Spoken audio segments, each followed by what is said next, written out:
이 마태복음 13장에 나오는 비유는 예수님께서 직접 천국 비유라고 그렇게 말씀을 하셨습니다. 천국의 비밀이라고 말씀하시면서 비유를 하신 겁니다. 첫 번째 나오는 비유가 뭐냐면은 씨 뿌리는 비유입니다. 씨를 뿌렸는데 어떤 것은 길가밭에 떨어지고 어떤 것은 돌밭에 떨어지고 어떤 것은 가시밭에 떨어지고 그렇게밖에 안 되지만은 어떤 것은 좋은 밭에 떨어져서 100배, 60배, 30배 결실을 맺는다 하는 내용입니다. 내용은 간단한 건데 길가밭, 돌밭, 가시밭 이런 것은 뭐냐면은 유혹이나 걱정이나 박해나 이런 것 때문에 열매를 맺지 않는다는 내용이고, 좋은 밭에 떨어졌다는 것은 씨가 바로 말씀이다 그랬죠. 말씀을 받아가지고 열매를 맺는다라고 하는 것인데, 천국은 하고 나오는 거예요. 말씀, 천국은 여기서 이제 씨 뿌리는 비유인데, 여기서는 이 씨가 바로 예수님인 것입니다. 그래서 예수님이 도달하는 곳에는 100배, 60배, 30배 열매를 맺게 된다. 이 은혜의 메시지인 거예요. 이것을 해석을 할 때 우리가 열심히 노력해서 좋은 땅이 되자라고도 해석하면 되어지긴 되어집니다.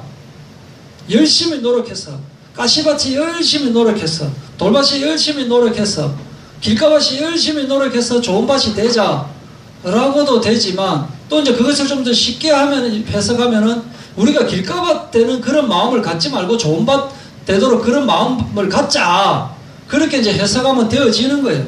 되어지고, 또 아니면은 우리가 길가밭 같은 존재, 돌밭 같은 존재, 가시밭 같은 존재를 자꾸 거기에 연연하지 말고 좋은 밭 하나만 찾으면 된다. 하나님이 택하신 좋은 밭 하나만 찾아서 제자 삼으면 된다. 그 말도 해석하면은 되어지긴 되어집니다. 되어지긴 되어지는데 그건 전부 다 인본주의적인 경향이 많이 있습니다. 오직 예수님이라야 되기 때문에 예수님의 말씀에 가시는 곳은 하늘의 미랄이 거기서 죽으면 열매를 많이 맺게 된다. 이렇게 우리가 해석을 하면 되는 것이고, 그 다음에 알곡과 가라지 비유가 나옵니다. 그 다음에는 알곡을 심었는데 어느 날 보니까 가라지가 막 나 있는 거예요. 아니, 우리 분명히 알곡을 심었는데 어떻게 해서 가라지가 났습니까? 아, 원수가 가라지를 뿌렸구나. 밤에 뿌렸구나. 언제든지 원수는 밤에 가라지를 뿌릴 수 있다. 그런데 가라지를 지금 제가 할값쇼 라고 하니까 아니다. 놔두라. 기다리라는 거예요. 심판때에 주님께서 알아서 하신다라고 하는 내용입니다. 예수님께서는 오래 참으시고 심판때에 결국에는 심판을 하시는데 우리는 이렇게 기다릴 줄 알아야 된다. 그리고 결국에는 심판날이 온다라고 하는 것을 우리가 염두에 두어야 하겠다. 그 내용이고, 그 다음 나오는 게 뭐냐면은 겨자씨 비유입니다. 이 겨자씨 하나이 천국에서 감추어진 채 있다가 나중에 새들이 와서 깃들 만큼 크게 확장이 된다는 이야기예요. 그러니까 우리가 볼 때는 알 수 없는 거예요. 천국은 겨자나무가 아니라 겨자씨라고 한 거예요. 그래서 이 겨자씨 같은 존재가 나중에 완벽하게 되어진다.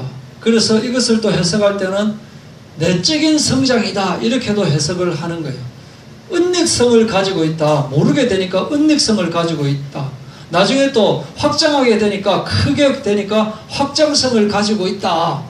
또 이렇게 여러 가지 다양하게 비유가 되니까 다양성을 가지고 있다. 천국의 다양성, 천국의 은닉성, 천국의 진행성, 천국의 확장성, 이렇게 우리가 해석을 하면 되고, 누룩 비유도 마찬가지입니다. 천국이 은닉된 채로 이 세상 질서를 무너뜨리지 않고 계속 있다가 나중에는 완벽하게 드러난다. 그리고 겨자씨처럼 드러나 있는 것이 아니고 더욱더 모르게 마른 땅에 물이 차박차박 들어가면 처음에는 물이 들어왔는지 안 들어왔는지 모르지만은 나중에는 이게 물이 싹 스며들어가지고 딱 젖어들듯이 이렇게 되어진다 하는 그 이야기고, 그 다음에 그래서 씨 뿌리는 자라든지 겨자씨라든지 누룩이라든지 이 전부 다가 예수님을 이야기하는 거예요. 예수님. 그리고 그 다음에 이제 보화 비유가 나오고 진주 비유가 나옵니다. 보화 비유는 뭐냐?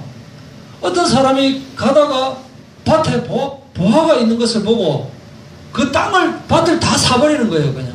왜냐? 그 보화를 구해야 되니까. 그런데 밭주인은 정작 보화가 있는 것을 몰랐어요. 이렇게 예수님을 모르는 사람은 쥐어줘도 모르고, 그러나 하나님이 택한 알곡은 지나가다가도 보이는 것이 예수님이다 하는 이야기예요. 그런데 예수님을 딱 발견하는 순간 자기의 모든 것을 털어서, 애누리 없는 게 자기 재산 전부 다를 털어서 사들인 겁니다. 이렇게 우리가 예수를 믿을 때 다른 것을 다 가지고 있으면서 절대 놓치지 않으면서 예수를 한번 믿어줄까, 한번 믿어볼까, 그렇게 믿는 것이 아니고 내 인생 모든 것을 걸어서 예수를 믿는 그 믿음이 되어야 되는 거죠. 내 모두를 드릴 수 있는 믿음이 되어져야 된다 이거죠.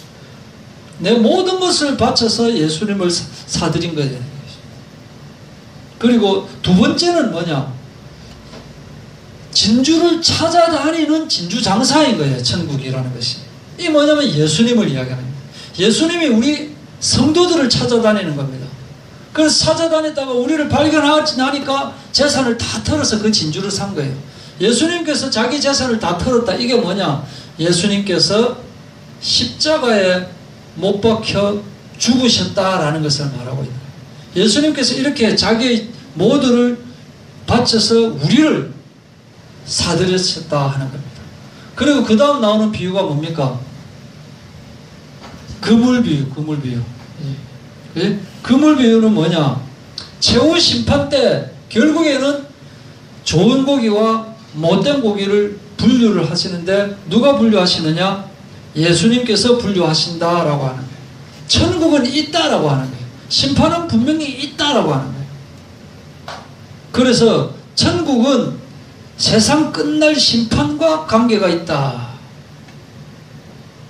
예수님께서 천국 비밀을 비유로 설명하시면서 심판하고 관계있게 이렇게 딱 설명을 하셨던 것입니다. 그래서 우리가 생각하는 천국, 물론 가서 아름답게 찬양하면서 막 정말 금빛 찬란한 그 아름다운 모습, 그런 모습도 되어지지만은 이것은 천국이라는 것은 일단 심판과 관련되어 있는 거예요. 그래서 이 심판 때 불못에 들어가는 사람은 할 수 없이 그렇게 들어갈 수밖에 없는 거예요. 이 설명까지 다 하시고 난 뒤에 이제 51절로 와서 이 모든 것을 깨달았느냐라고 하는 거예요. 다 알겠냐? 그래서 그러하오이다라고 하는 대답을 들으시고 이제 천국의 제자된 서기관마다 마치 새것과 옛것을 그 곳간에서 내오는 집주인과 같으니라. 그러니까 이 비유도 다 깨달았다고 하니까 또 설명하는 것이 이제 깨달았으면 천국이 이런 거다 이렇게 말씀 안 하시고 그 앞에 거를 다 깨달았다고 하니까 결론적인 비유를 또 비유를 설명하시는 거예요. 천국의 제자, 너희들이 내 제자가 아니냐? 너희들 내 제자 맞지? 너희들 내 제자잖아. 천국의 제자는 바로 이런 거다. 궁극적으로 너희들이 지금 내 제자인데 바로 천국의 제자잖아. 천국의 제자는 너희들 할 일이 뭐냐면은 바로 서기관이 돼. 서기관. 너희들이 지금 그렇게 지금 설명을 하는 거예요. 그래서 천국의 제자된 모습을 말하면서 서기관이 뭐냐?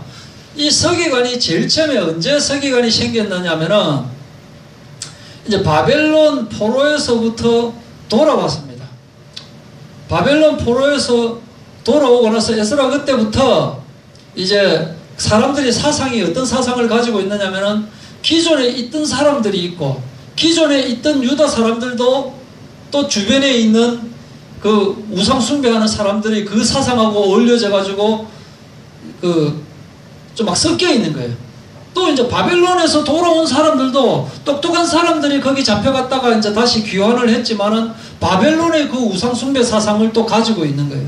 그래서 우리 하나님의 말씀을 다시 완벽하게 되찾아야 되겠다라고 해가지고 서기관을 임명을 딱 해가지고 율법을 다시 해석해가지고 밝혀주는 그 역할을 하기 위해서 서기관을 세웠는데 이 서기관들이 구전되어 오는 이 율법을 해석을 하다 보니까 자기들 생각을 더 얹어가지고 더 모호하게 만들어버리는 거예요. 이게 전해 내려오는 이 율법을.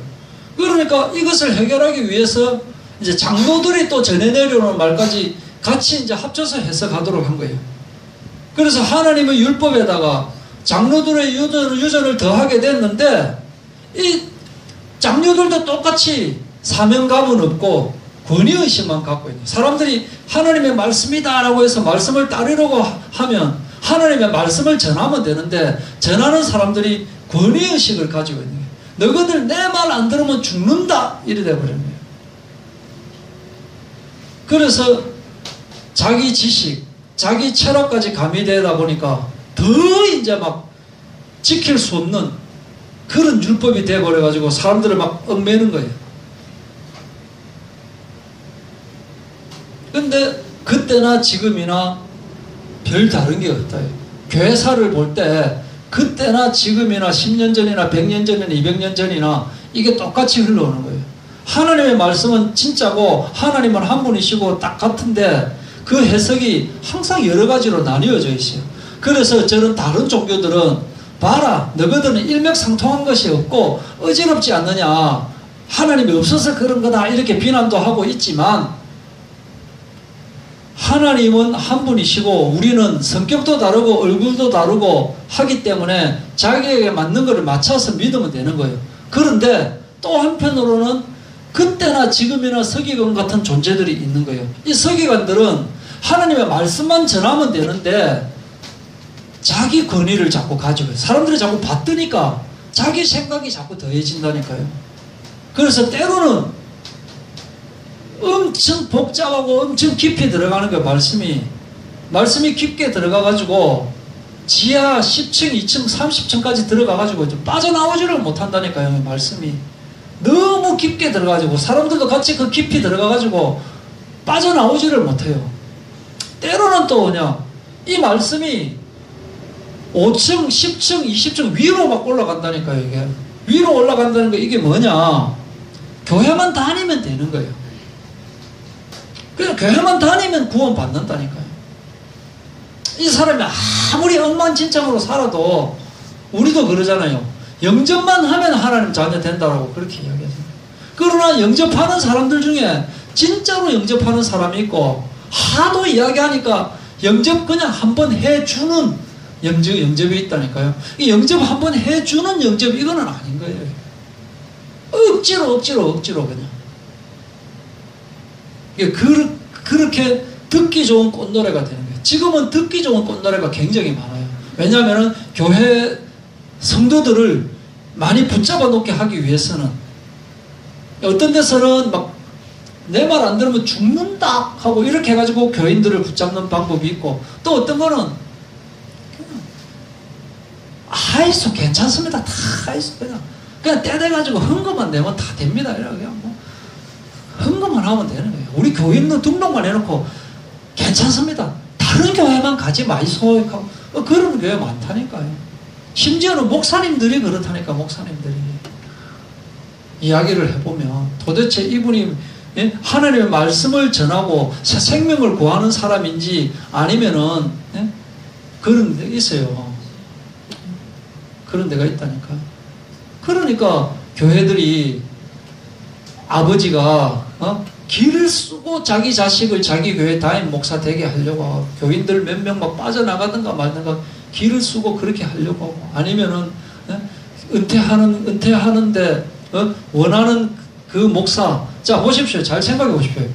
지금 우리 기독교 역사가 우리나라도 지금 100년이 넘었지 않습니까? 정말 이분 대단하신 분이다라고 하는 그 어떤 뭐 단체라든지 교회라든지 이런 데가 있는데 거기가 연결되어서 1차 이 교회를 발전시키고 부흥시킨 그 단체가 그 다음 때까지 내려간 데 어디 있습니까? 없다니까요. 왜 그렇게 안 되는 줄 아십니까? 정말 맞다면 그 계속 되어져야 되잖아요. 세계적으로도 마찬가지라니까요. 세계적으로도 뭐 무디라든지 빌리 그레함 목사님이라든지 이런 스펄전 목사님 이런 있잖아요. 그 2세가 왜 안 나누냐 이거예요. 왜 안 나누는 줄 아십니까? 결론은 그겁니다. 자기보다 더 설교 잘하는 목사는 팽 시켜본다니까요. 팽 시킨다니까요. 그 목사는 설교 잘하니까 자기 교회에서 설교하게 하면 돼. 본부에서 설교 안 시킨다니까요. 딱 지금 한 군데 있습니다. 교인들이 투표해가지고 딱 전 교인이 공고해가지고 전 교인 그대로 도장 일일이 얼굴 대조해가지고 도장 찍은 그걸로 해가지고 대조해가지고 전 교인이 투표해가지고 목사님 후보 5명 중에서 투표해가지고 그 목사님이 그대로 선 교회가 대한민국에 딱 한 군데 있어요. 그 교회 말고는 전부 다 목사님 2차로는 제가 좀 하게 해주십시오 해가지고 된 교회라니까요. 안 그런 데가 없어요. 지금 오늘 보십시오. 다 목사님이 지명하거나 아니면 당회에서 자기들끼리 정하거나 그런 교인들 또 찢어지고 지금 그래야 되잖아요. 그런 거 보면은 이게 맞는 것 같아도 사적인 자기 사심이 들어가 있는 게 교회 운영하는 데 있어서 그렇게 되면 안 된다니까요. 물론 그분들은 이렇게 이야기합니다. 투표하면은 마귀가 작용해가지고 엉뚱한 사람이 엉뚱한 놈이 된다 이렇게도 주장합니다. 제일 믿을 수 있는 사람은 목사님 아들이다 이렇게도 이야기합니다. 물론 그렇게 하면 또 그렇게 되고 그렇게 하면 그렇게 되지만은 적어도 영적으로 되어져야 되는 거예요. 예수님은 자기를 반대하는 서기관 대신 자기의 제자들을 천국의 서기관이라고 그렇게 딱 칭하면서 너희가 지금까지는 서기관들이 완전히 개판이었는데 너희가 이제 진짜로 글자 그대로 새로운 천국의 서기관이다. 하나님 나라의 온전한 해석자가 되어라. 그리고 너희들을 통해서 이제 하나님 나라가 전파될 것이다. 이렇게 말씀하신 겁니다. 마지막 때까지 원수는 가라지를 계속 뿌리고 있는 거예요. 마지막 때까지 교회는 알곡들 속에 가라지가 숨어가지고 하나님의 일을 방해하고 있는 거예요. 그 가운데서 너희가 천국의 제자된 서기관이다 라고 하면서 곳간의 주인이다 이렇게 칭하는 거예요. 옛것이 뭐냐? 옛것은 잘못됐고 새것은 잘됐다 그 뜻이 아니고 옛것이라는 것은 뿌리입니다. 뿌리. 흔들리지 않는 그 뿌리인 거예요. 그 뿌리에 새것은 뭐냐? 새로운 이제 잎사귀와 꽃이 나는 거예요. 뿌리는 여러 해를 계속 지나는 것이고 이 꽃은 새로운 것입니다. 그래서 옛것이라는 것은 오실 메시아에 대한 그 감추어진 언약을 말하는 것입니다. 그리고 새것이라는 것은 새로운 꽃, 새로운 삽, 언약의 성취를 말하는 거예요. 그래서 오신 메시아, 오실 메시아가 이제는 오신 메시아. 오신 메시아는 오신 메시아로 끝나지 않습니다. 왜냐하면 다시 오실 것이기 때문에. 그래서 계속 새 것은 또 옛 것이 되어지는 거예요. 그래서 우리는 계속 옛 것을 가지고 있으면서 새 것을 계속 추구해야 되는 거예요. 그래서 새롭게 된다, 새롭게 된다. 이것을 교회에 접목시켜 보라 하면은 지금은 만인 제사장이기 때문에 모든 하나님의 자녀가 바로 천국의 서기관인 집주인인 거예요. 그래서 옛 것만으로도 안 되고 새 것만으로도 안 됩니다. 언약의 성취 중에는 내가 받은 증거도 포함되어 있는 거예요. 그래서 기도 응답이 20년 전의 응답, 30년 전의 응답이 아니고 날마다 응답을 받아 나가는 새로운 우리들이 되어야 돼요. 구약시대에 예언한 것 한번 보십시오.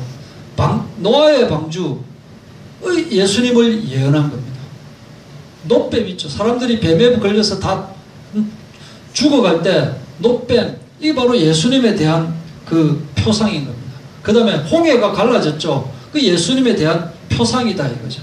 그거 말고도 성경에 보면은 처녀의 몸에서 태어난다, 또 베들레헴에서 태어난다, 새끼 나귀를 타고 오신다, 은하 30에 팔리신다, 뭐 채찍에 맞으신다, 창에 찔리신다, 또 옷을 차지하려고 제비 뽑기 한다. 이것까지 전부 다 예언이 다 된 거예요. 이 예언들이 다 성취된 것입니다. 이제는 다시 오실 예수님에 대한 이 언약만 남아있는 거예요. 성경은 하나님의 말씀이기 때문에 하나님의 계획대로 되어지는 거예요. 그래서 남아있는 이 언약도 분명히 성취된다 이거예요.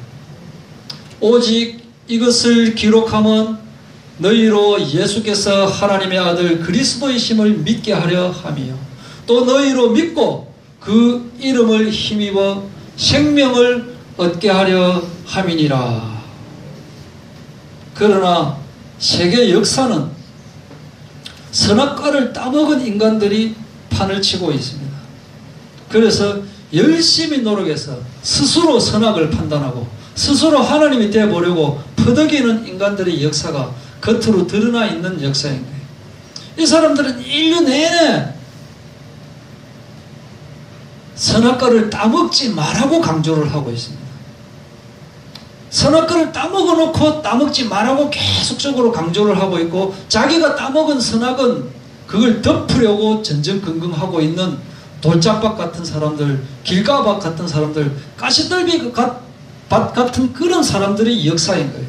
그래서 이 사람들이 배반하다가 고생하다가 하나님한테 주 터지고 다시 또 회복됐다가 또 배반하고 또 고생하고 또 주 터지고 다시 또 회복되고 이거 계속 다람쥐 처바퀴 도도 타는 것이 바로 역사인 거예요. 그래서 궁극적으로 하나님에 의해서 나쁜 고기 좋은 고기로 탁 드러난다. 이 사람들은 예수님이 비밀이기 때문에 예수님을 알아보지를 못하는 거예요. 알아보지를 못하기 때문에 예수님을 배척하고 예수님을 십자가에 못 박는 거예요. 그러나 그 중에서 영접하는 자 곧 그 이름을 믿는 자들에게는 하나님의 자녀가 되는 권세를 주신다. 이것이 영접하는 자가 스스로 영접하는 것이 아니고 하나님께서 택한 자다 이거예요. 혈통으로나 육적으로나 사람의 뜻으로 나지 아니하고 하나님께로서 난다라고 한 겁니다. 이렇게 영접하는 자 곧 그 이름을 믿는 자들을 세워줘서 언약을 붙잡게 하시는 거예요. 인간의 공로는 하나도 없습니다. 전부 예수님의 공로인 겁니다.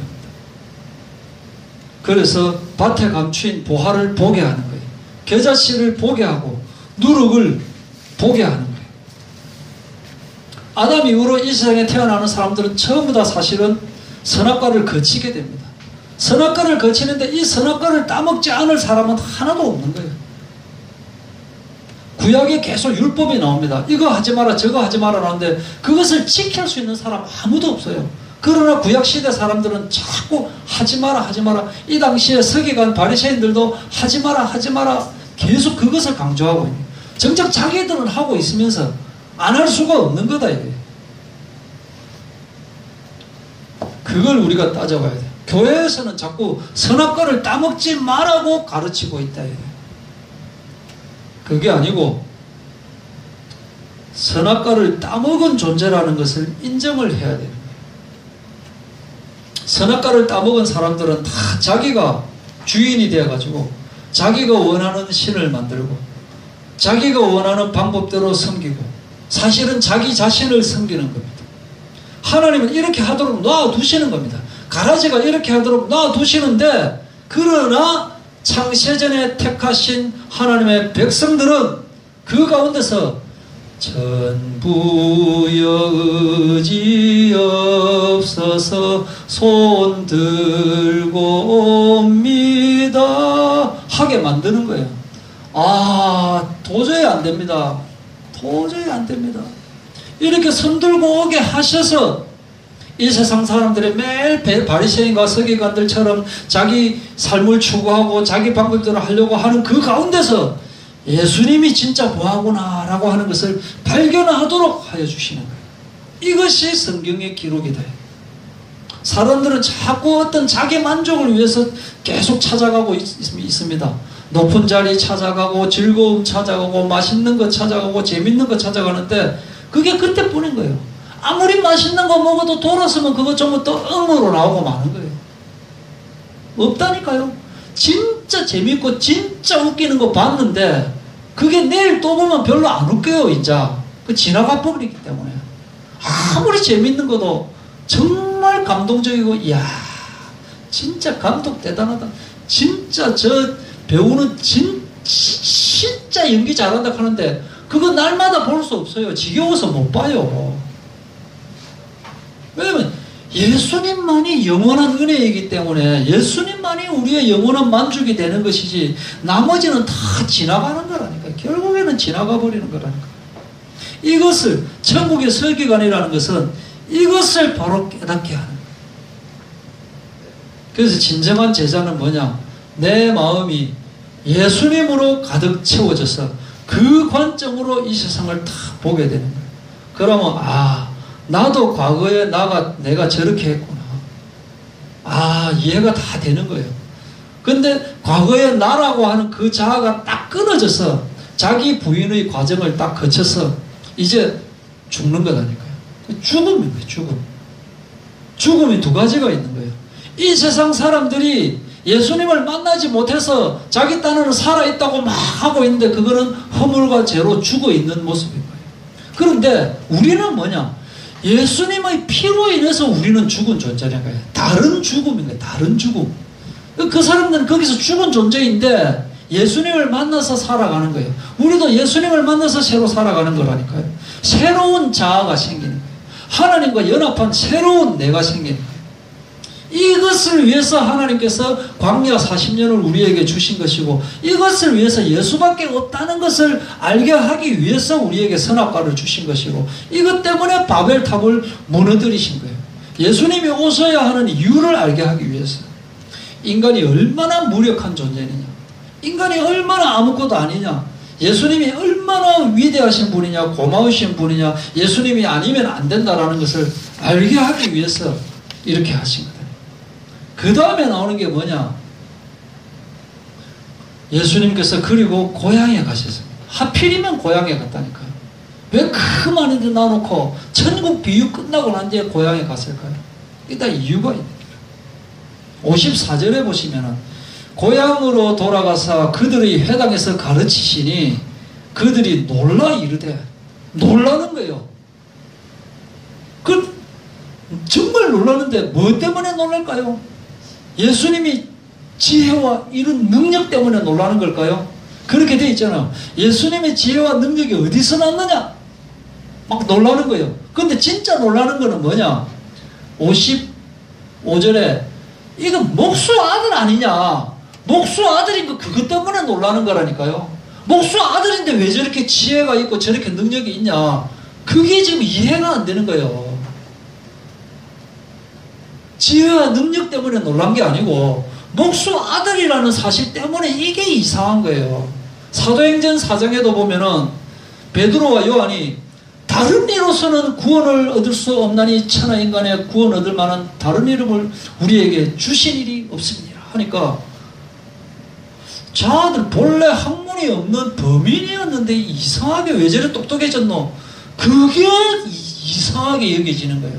그 말을 하면 오직 예수님 뿐이 없구나, 이거를 딱 마음에 받아야 되는데, 이상하다, 저만들 무식한 놈들인데 왜 저래 똑똑하냐, 그걸 마음에 딱 붙잡아 본다. 이렇게 인간들은 자기 판단으로 생각할 수밖에 없는 존재예요. 아무리 인간이 지혜가 충청하고 똑똑하다 해도 메시아를 인정할 수 없는 존재다. 한낱 목수의 아들이다.